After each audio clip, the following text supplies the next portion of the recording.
قرآن میں ایک ایسے جانور کا ذکر ہے جو صرف ایک ہی کہانی میں سامنے آتا ہے، لیکن اس کی موجودگی ہمیں دھوکہ، انسانی نفسیات اور یہاں تک کہ زبان کی باریکیوں کے بارے میں بہت کچھ سکھا جاتی ہے۔ جی ہاں، یہ جانور بھیڑیا ہے۔ تو آئیے آج اس کی کہانی کی گہرائی میں اترتے ہیں۔ پتہ ہے، پورے قرآن میں بھیڑیا لفظ صرف 3 بار آیا ہے، صرف 3 بار، اور یہ تینوں بار ایک ہی کہانی کا حصہ ہیں، سورہ یوسف کا۔ اب یہ کوئی معمولی اتفاق نہیں ہے، بلکہ یہ ایک ایسی کہانی کی بنیاد ہے جو جتنی دلچسپ ہے اتنی ہی زیادہ گہری بھی ہے۔ اور کہانی کا سارا رخ وہ اسی ایک لمحے سے بدل جاتا ہے۔ یہ حضرت یوسف کے بھائیوں کا وہ دعویٰ ہے، وہ ڈرامائی اعلان ہے جہاں سے دھوکہ، حسد اور ایک نبی کی آزمائشوں کی داستان شروع ہوتی ہے۔ تو بھائیوں نے آخر اپنے والد حضرت یعقوب کے سامنے آ کر کیا کہانی سنائی؟ انہوں نے کیا جھوٹا الزام لگایا؟ آئیے ذرا ان کی گھڑی ہوئی کہانی کی تفصیلات دیکھتے ہیں۔ ذرا ان کے بیان کی ترتیب پر غور کریں۔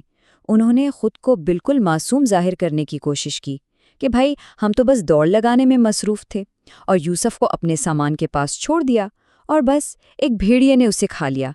اور سب سے دلچسپ بات، انہوں نے آخر میں یہ بھی کہہ دیا کہ آپ تو ہماری بات مانیں گے ہی نہیں۔ ایسا لگتا ہے جیسے وہ خود بھی اپنے جھوٹ پر پوری طرح قائم نہیں تھے، ہے نا؟ تو یہاں آ کر ایک بڑا سوال کھڑا ہوتا ہے، کیا یہ کہانی واقعی قابل یقین تھی؟ کیا ایک باپ اپنے بیٹوں کی بات پر صرف اس لیے یقین کر لے گا کیونکہ انہوں نے ایسا کہہ دیا، خاص طور پر تب جب اس کے دل میں پہلے سے ہی کچھ خدشات موجود تھے؟ دیکھیں، حضرت یعقوب جو ایک نبی بھی تھے، وہ صرف الفاظ نہیں سن رہے تھے، ان کی نظر اس ثبوت پر تھی جو ان کے بیٹے اپنے ساتھ لائے تھے، اور انہیں شاید اندازہ تھا کہ اسی ثبوت کے اندر ہی ان کے جھوٹ کا سارا راز چھپا ہوا ہے۔ تفاسیر میں آتا ہے کہ حضرت یعقوب نے ایک طنزیہ جملہ کہا، اور اس ایک جملے نے بھائیوں کی کہانی کی سب سے بڑی کمزوری کو بالکل عیاں کر دیا۔ ان کا جھوٹ کتنا کچا تھا وہ اسی ایک بات سے ظاہر ہو گیا تھا۔ اور یہی ان کی سب سے بڑی غلطی تھی۔ انہوں نے ثبوت کے طور پر خون لگی قمیص تو سامنے رکھ دی، لیکن یہی ثبوت ان کے خلاف سب سے بڑا گواہ بن گیا۔ خود سوچئے، کوئی بھیڑیا کسی کو قمیص پھاڑے بغیر کیسے کھا سکتا ہے؟ وہ بالکل صحیح سالم قمیص ہی تو تھی جو ان کے دھوکے کی خاموش گواہی دے رہی تھی۔ لیکن بات صرف قمیص تک ہی ختم نہیں ہوتی۔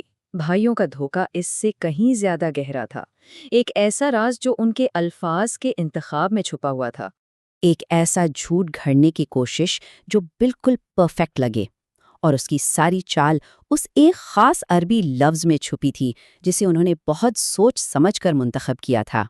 یہاں زبان کی باریکی کو سمجھنا بہت ضروری ہے۔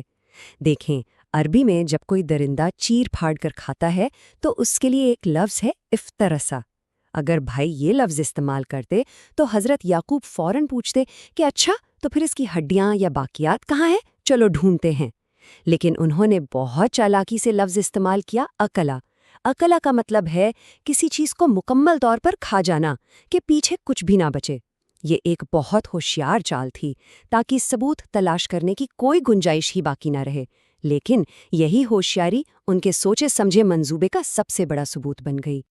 تو اب یہ بات تو صاف ہو گئی کہ اصل مجرم بھیڑیا نہیں تھا۔ تو پھر سوال یہ ہے کہ اس کہانی میں بھیڑیے کا ذکر ہے ہی کیوں؟ یہیں سے اس کا اصل علامتی مطلب ہمارے سامنے آتا ہے۔ حقیقت یہ ہے کہ بھیڑیا تو اس کہانی میں بس ایک مہرا تھا، ایک کردار تھا۔ اصل شکاری کوئی اور تھا۔ اصل شکار تو انسانوں کے اپنے دلوں میں چل رہا تھا۔ اس کہانی کے حقیقی شکاری وہ حسد اور دھوکے جیسے جذبات تھے۔ یوں سمجھ لیں کہ بھیڑیا ان کے لیے ایک آسان بہانہ بن گیا، ایک ایسا پردہ جس کے پیچھے وہ اپنی حسد اور اپنی خیانت کو چھپا سکیں۔ اور ایسا ہی ہوتا ہے نا؟ کسی باہر والے دشمن پر الزام لگا دینا اپنے اندر کے گناہ کا سامنا کرنے سے ہمیشہ زیادہ آسان لگتا ہے۔ حقیقت تو یہ تھی کہ وہ بھیڑیا، وہ خود ان کے اپنے اعمال کا ہی ایک عکس تھا۔ تو آخر میں یہ کہانی ہمیں سکھاتی کیا ہے؟ اس کا سبق کیا ہے؟ یہ صرف ایک پرانا واقعہ نہیں، بلکہ یہ انسانی نفسیات کا ایک بہت گہرا سبق ہے۔ یہ ہمیں بتاتی ہے کہ انسان کس طرح اپنے غلط کاموں کو صحیح ثابت کرنے کے لیے کہانیاں گھڑتا ہے، اور اپنے اندر کے اندھیرے کو چھپانے کے لیے باہر کی دنیا میں بھیڑیوں کو تلاش کرتا ہے۔ اور یہی وہ سوال ہے جو یہ کہانی ہم سب کے لیے چھوڑ جاتی ہے۔ ہماری اپنی زندگیوں میں یہ بھیڑیے کون ہیں؟ وہ کون سے من گھڑت خطرات ہیں جن کا بہانہ بنا کر ہم اپنے فیصلوں، اپنی ناکامیوں یا اپنی غلطیوں پر پردہ ڈالتے ہیں؟